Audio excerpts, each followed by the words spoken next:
Opa, aqui é o Thiago Rodrigues com mais um vídeo para você, fisioterapeuta. E hoje eu quero perguntar para você quanto você ganha trabalhando no seu consultório e quanto desse dinheiro realmente tem no seu bolso. Se você gostou desse tema, assiste esse vídeo até o final. Para falar sobre isso, nós estamos hoje aqui com o professor Flávio Alencar, ele que é professor universitário e também tem uma clínica bastante renomada aqui na cidade. Ele trabalha muito na área de RPG, Pilates, né? E nós vamos falar um pouco com ele sobre esse tema. Primeiro eu quero agradecer, Flávio, você estar participando aqui nessa nossa entrevista. Eu queria perguntar para você como foi um pouco do seu início de carreira, né? Tem muita gente que assiste a gente e estão iniciando, são estudantes. Então eu queria que você contasse como foi um pouco o início da sua carreira como fisioterapeuta. Ok. Olá, meu nome é Flávio Alencar. No meu início, no final da faculdade, no meu curso de fisioterapia, eu já tinha na minha cabeça que eu queria clinicar e lecionar. Então, em pouco tempo, graças a Deus, eu consegui atingir isso.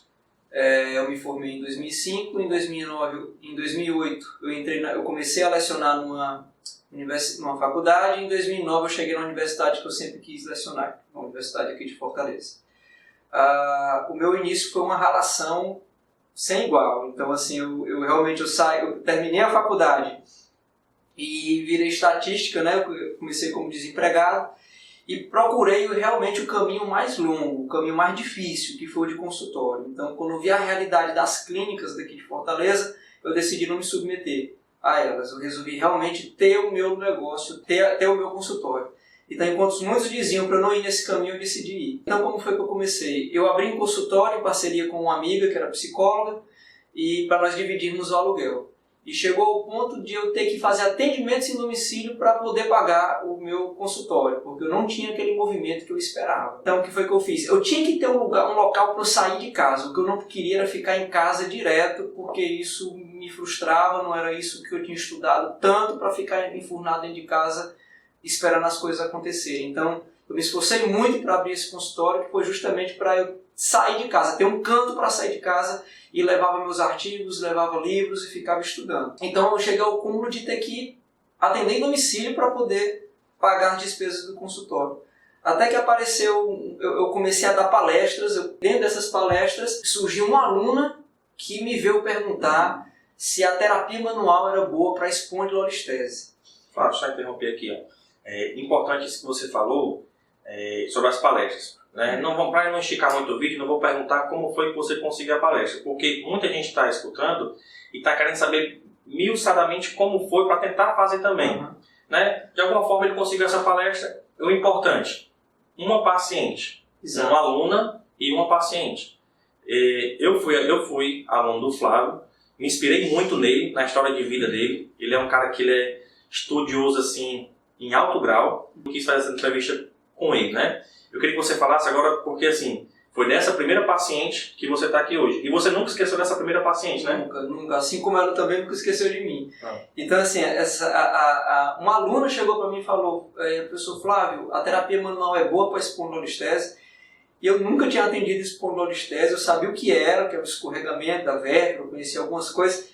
E falei, é bom, é muito bom, tem uns resultados sensacionais, mas nunca tinha atendido um paciente com espondilolistese. Aí lá, porque para minha mãe, eu queria marcar uma consulta. Eu entreguei meu cartão para ela e uma semana depois ela chegou com a mãe lá no meu consultório. Então, quando o telefone tocou no meu consultório, o atendente dizendo que a paciente ia chegar, eu fui para a porta, que tinha um corredor de acesso, que eu queria já ver a marcha. E quando eu vi a mulher vindo com andador de 4 apoios, eu confesso assim, que por fora eu estava muito tranquilo, calmo, mas por dentro era um vulcão em erupção. Né? Eu fiquei assim, nossa, é uma pedrada grande, porque ela está vindo com andador de 4 apoios. Então, ela entrou, sentou lá na cadeira em frente à minha mesa e eu comecei a fazer a avaliação. Ela muito pessimista, aparentemente a filha tinha insistido muito para ela comparecer àquela consulta e ela já estava com cirurgia marcada. Então eu lembro que quando eu terminei a avaliação, que eu olhei a tomografia, eu tinha voltado de um treinamento de hérnia de disco, então assim, eu me achava muito bom em hérnia de disco e estava rezando para que fosse uma hérnia de disco, mas quando eu vi a tomografia, realmente era uma espondilolistese. Então ela chegou e perguntou assim para mim: e aí, você acha que dá certo? Então assim, o tempo de resposta parece que congelou, assim, parece que ficou tudo em câmera lenta e eu comecei a pensar muito em coluna vertebral, na curvatura da coluna, tudo em questão de segundos mesmo. Interessantíssimo isso. E eu olhei para ela e falei, dá certo sim. Aí eu olhei na minha agenda, disse que ia marcar porque o primeiro dia era só uma avaliação e que eu ia marcá-la para recebê-la ainda naquela semana, né? A minha agenda estava super vaga, não tinha movimento nenhum, mas eu olhei para a agenda e falei, olha, só tenho vaga quarta-feira, isso é uma segunda. Estratégia de marketing. Total, era uma segunda. De E olha que foi assim intuitivo, né? E era uma segunda-feira. E o que foi que eu fiz? Vinha quarta-feira à tarde. Então, assim que ela saiu daquele consultório, eu não tinha mais paciente, eu fui direto para a universidade para ter acesso à biblioteca. Então, de segunda a quarta-feira, eu virei quase um especialista em espondilolistese. Então, eu esmiucei a espondilolistese e quando chegou na quarta-feira, eu já cheguei com todo o meu plano de tratamento traçado. Do primeiro atendimento até o quinto, porque eu me coloquei que eu queria em 5 atendimentos tirar essa mulher da cirurgia. Então, graças a Deus não deu outra. Teve o primeiro atendimento, ela saiu muito aliviada. Ela já voltou para o segundo atendimento sem um andador de guarda-apoios. Ela voltou só com uma bengala e um sorriso enorme no rosto. Então, eu fiquei assim muito aliviado. Eu até brincava na época e dizia assim, graças a Deus deu certo. Então, graças a Deus deu certo. E com 5 atendimentos ela ficou completamente zerada. Aí, o caso dela, eu pedi autorização e publiquei na revista Terapia Manual. E foi praticamente o artigo da minha especialização, esse relato de caso dessa espondilolistese. E a partir daí, ela começou a indicar muitos pacientes para mim. Então, assim, eu costumo dizer para os meus alunos que foi o grande marco do meu consultório foi essa paciente. Foi essa espondilolistese, essa senhora com espondilolistese. Então, as pessoas que a conheciam pensavam, nossa, essa mulher estava com cirurgia marcada por um problema gravíssimo de coluna. Esse meu ombro, que é uma dorzinha fraca, eu acho que ele vai resolver rápido. E foi assim que as coisas foram acontecendo. Então, ela começou a me indicar muita gente. O marido dela, depois os amigos dela, e os amigos do marido dela. E aí o meu consultório realmente foi um marco. Aí o meu consultório começou a melhorar o movimento. Então esse foi um dos episódios. Teve outros também. Pronto. Essa foi uma história para você saber como que o professor, como que o Flávio começou na profissão da fisioterapia. Né? Mas agora, voltando para o nosso tema, eu queria que ele falasse um pouco essa história, que era para você entender como que ele começou e como que o problema do dinheiro surgiu na vida dele, né? Que surgiu também na minha. Na verdade, na minha não surgiu tanto porque eu já tinha aprendido com ele, então eu já coloquei em prática isso logo no começo da minha profissão. Mas, Flávio, começou a chegar paciente, o dinheiro começou a entrar. Isso. E aí, quanto que você tinha no bolso? Isso. Olha, o começo de tudo, eu abri meu consultório com R$250 na época, era o dinheiro que eu tinha. Olha aí. Eu não paguei minha festa de formatura, eu pedi bem menos da metade desse dinheiro para o meu pai, para eu ir para Londrina, no Paraná, onde tinha um grande centro de terapia manual, para eu me especializar mais. Eu paguei para trabalhar. Então, quando eu voltei, o que tinha sobrado era isso, né? Eu não tinha mais carro, não tinha nada, então eu tinha R$250. Eu comprei uma máquina de osteopatia usada. E a minha colega psicóloga, que dividiu o consultório comigo, ela tinha a mobília, então deu tudo certo.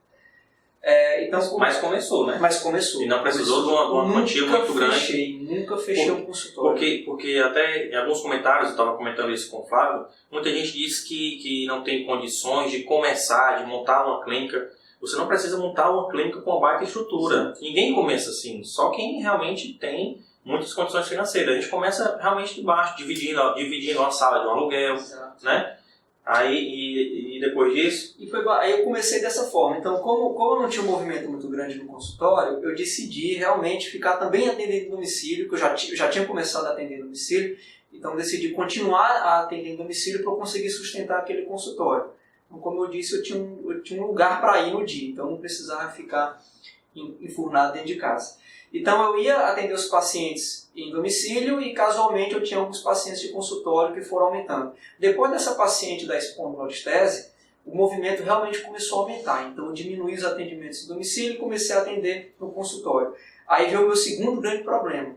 Eu comecei a ganhar dinheiro, só que quando chegava ao fim do mês eu não via aquele dinheiro. Às vezes eu tinha um caderninho que eu anotava o o valor que os pacientes me pagavam.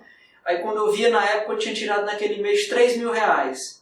E quando eu olhava a minha carteira, eu olhava onde é que foi parar, onde é que foram parar esses R$3.000. Então isso para mim foi um grande embate, assim, foi um baque grande para mim. Poxa, eu agora estou começando a ganhar dinheiro, mas eu não estou sabendo mexer com ele, não estou sabendo administrar. Então foi aí que eu ganhei de presente um livro que me chamou muita atenção.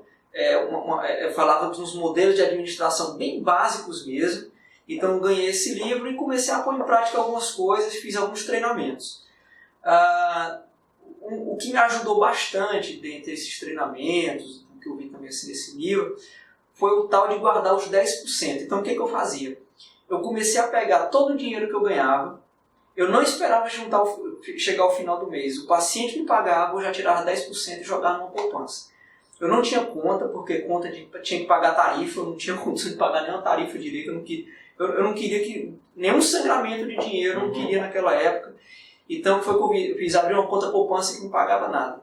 Aí eu peguei todo o dinheiro que o paciente me passava, eu automaticamente já tirava 10%, se ele me pagava R$500, eu tirava 50% e já jogava na poupança. Eu não memorizei a senha dessa poupança, guardei o cartão lá no meu guarda-roupa e eu comecei a fazer isso. Então, 10% que eu ganhava eu guardava, 20% eu gastava, eu usava para eu gastar, para eu ir para uma praia, para eu ir para o cinema, para alguma coisa. Eu mal saía, né? Porque a gente não tinha dinheiro, eu até brinco, liso vai fazer o quê? Na verdade, esses 20% era o seu prolabore. Não era para eu gastar, basicamente. Era o seu salário. Era o meu salário. Né? E eu deixava 70% para caixa, eu fazia um caixa. Então, assim, fluxo de caixa. Era um fluxo de caixa, basicamente, porque eu não tinha a menor ideia do que era isso. Né? Então, para mim, era um dinheiro guardado para eu usar quando eu precisar, para eu começar a botar uma gasolina no carro, para eu comprar um aparelho novo. Né? Então, o que eu fazia? Eu tinha uma caixa de sapato no meu guarda-roupa, que era basicamente o meu caixa. Então, assim, eu ganhava R$500. Se eu ganhasse R$1.000, R$100 eu colocava na poupança, R$200 era para eu passear, para eu fazer alguma coisa, e esses 700, o resto, eu guardava dentro dessa caixa para assim, para não sair nada do meu bolso, né, para sair de dentro dessa caixa. Então, assim, o meu dinheiro da minha diversão estava garantido. E a minha poupança, fruto do meu trabalho, também estava guardada. Então, para mim, o mais importante era esses 10%, porque assim, eu me vi o quê? Trabalhando para dar dinheiro para os outros, né? Então, eu trabalhava para dar dinheiro para uma loja de sapato, eu trabalhava para dar dinheiro para uma loja de roupa, trabalhava para dar dinheiro para uma loja de fisioterapia. E cadê o dinheiro meu que ficava para mim? Para o seu futuro, né? Para o meu futuro. Então, esses 10% era o que garantiu. Então, assim, em um ano, a minha conta engordou. Então, quando eu coloquei para mim mesmo que eu só ia tirar um extrato, eu só tirava extrato de 3 em 3 meses. Então, quando chegou ao final do ano, que eu tirei o extrato que eu vi, aí veio a primeira tentação. Quando eu vi aquela quantidade de dinheiro, aí veio a primeira tentação de fazer uma viagem, de trocar o carro, alguma coisa. Mas, ao mesmo tempo, veio na minha cabeça assim, quanto eu suei para juntar aquilo. Isso. E a regra é, os 10% você não mexe. O dinheiro que está naquela poupança, que são os seus 10%, você não mexe. A não ser que seja para investir. Então, foi aí que eu comecei a me aprofundar um pouco mais em administração e nessa parte de investimentos. Então, eu comecei a investir em algumas coisas. O dinheiro que sobrou naquela caixa, que era o meu caixa, dos 70%, né? Dos 70%. O dinheiro que sobrava, eu me remunerava ao fim do ano. Então, era o seu 13º. Era praticamente o meu 13º. Eu me remunerava no fim do ano, era um 13º. E eu usava esse dinheiro para comprar um equipamento novo, mas nunca zerando essa caixa. Né? Eu não posso zerar essa caixa. Se eu zerasse essa caixa, o dinheiro ia sair ou da minha poupança ou do meu dinheiro da minha diversão. Então eu optava por não. Se é alguma coisa envolvendo o trabalho, o dinheiro sai daquela caixa. O dinheiro não pode sair do meu bolso. Então isso me ajudou muito naquela época. Né? Então como é que funcionava? Tudo que eu ganhava, 10% ia para a poupança, 20% ia para a minha carteira, para eu poder fazer o que eu quiser, e 70% eu guardava numa caixa que era meu caixa, era meu fluxo de caixa. Era dali que eu ia tirar dinheiro para pagar a gasolina do meu carro durante o trabalho, para comprar um equipamento novo, uns eletrodos, um curso, me atualizar, algo assim. Tudo em relação à profissão. Então, assim, eu comecei o vídeo perguntando quanto que tinha no seu bolso. Então, se você for perguntar para o Flávio quanto tem no bolso dele, ele vai dizer que tem 20%. Né? Por aí. Então, é mais ou menos isso. Então, isso serve para todos que estão começando, ou quem já começou e que se identifica nesse imbróglio, nessa dificuldade de dinheiro, é concentração, parar um tempo, não custa nada. Eu até falo um vídeo aqui também no canal do YouTube, onde eu falo qual é o principal erro do fisioterapeuta. Assiste lá, porque esse é um erro que pode chegar a quebrar. Porque se você continuar nessa história de pegar o dinheiro e não saber por onde vai, pode acabar que você esquece de pagar uma conta, atrasa outras prioridades, né? Se você tem funcionário ou não. Então, assim, concentração, tirar um dia na semana, um dia no mês, para você fazer o seu fluxo de caixa, ver o que é que entrou, o que é que está saindo. E se você estipular essas porcentagens que o Flávio falou, que é também o que eu utilizo, você vai ver que no final do ano, mesmo que você tenha 1, 2 pacientes no mês, eu acho muito difícil você ter só um paciente no mês, porque é obrigação de todos nós ter uma boa técnica. Então, se você sempre tenta ser o melhor, você vai ter seu retorno, vai ter seus pacientes. Então, se você fizer sempre isso, juntando os seus 10%, utilizando só os 20% para o seu uso próprio e guardando os 70% para fluxo de caixa da sua profissão. Eu falo profissão porque tem muitos que não tem consultório, que atende só em domicílio, né? Então, se você também atende em domicílio, a gasolina é um custo seu do trabalho, né? O material que você compra. Então, se você utilizar isso durante o final do ano, no final do ano você vai conseguir ter o seu 13º e também as suas férias. Por que a gente bate muito nisso? Porque nós que trabalhamos com consultório, nós não temos 13º, carteira assinada, férias remuneradas, né? O autônomo ali. Nós somos autônomos, então não temos isso. Então, nós podemos ter se nós se programarmos, né? Então, essa foi uma boa dica do Flávio. Agradeço novamente ao Flávio por essa dica, né? E você que gostou desse vídeo, compartilha com seu amigo, marca o seu amigo fisioterapeuta para ele entender mais sobre gestão, né? Gestão e marketing da fisioterapia. E até o próximo vídeo.